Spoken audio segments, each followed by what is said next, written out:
Hello friends, welcome back to my channel. જય શ્રી કૃષ્ણ. હું ભૂમિ છું.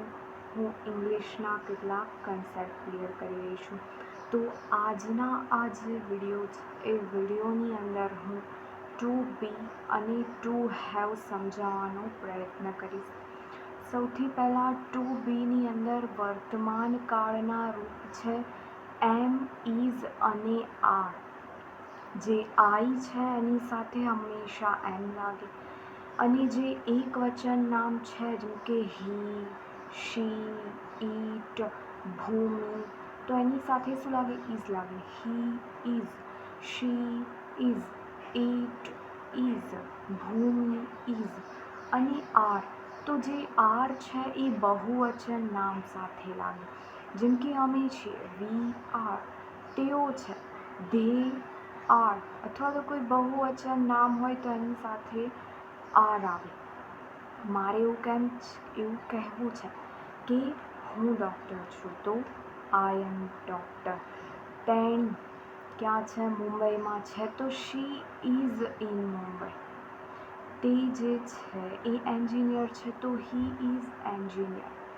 અમે જે છે આજે દુબઈમાં છે, તો today we are in Dubai.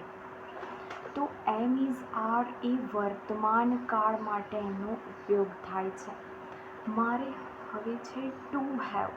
Two હેવની અંદર વર્તમાન કાળ જે છે એમાં હેવ હેઝ. હેવ હેઝ એટલે કોઈ ક્રિયા પૂર્ણ થઈ ગઈ છે, અથવા તો મારે માલિકી દર્શાવી છે. મારી પાસે કોઈ વસ્તુ છે એવું દર્શાવવું છે, પાસે છે, તો એના માટે હેવ હેઝનો ઉપયોગ થાય. એમાં જે હેવ છે એ બહુવચન સાથે આવે, જેમ કે we have, you have, they have. અને આઈ સાથે હંમેશા આવે આઈ હેવ. પછી જે હેઝ છે, હેઝ એટલે એક વચન નામ સાથે આવે, કે તેની પાસે છે. હી હેઝ, તેણીની પાસે છે. શી હેઝ, કોઈ વસ્તુની પાસે છે. ઇટ હેઝ, મારે એવું કહેવું હોય કે મારી પાસે અત્યારે પેન છે, તો આઈ હેવ પેન. જો હું એમ કહું કે આઈ એમ પેન, તો એનો મતલબ શું થાય કે હું પેન છું. એ વાક્ય ખોટું પડે. જો મારી પાસે કંઈ છે એવું કહેવું હોય તો આઈ હેવ પેન. તમારી પાસે પેન છે, યુ હેવ પેન. તેણી પાસે પેન છે, શી હેઝ પેન. હેઝ કેમ આવ્યું? કારણ કે હી, શી, ઇટ એક વચન છે એટલે હેઝ. તેની પાસે પેન છે, હી હેઝ પેન. અમારી પાસે મોબાઈલ છે, વી હેવ મોબાઈલ.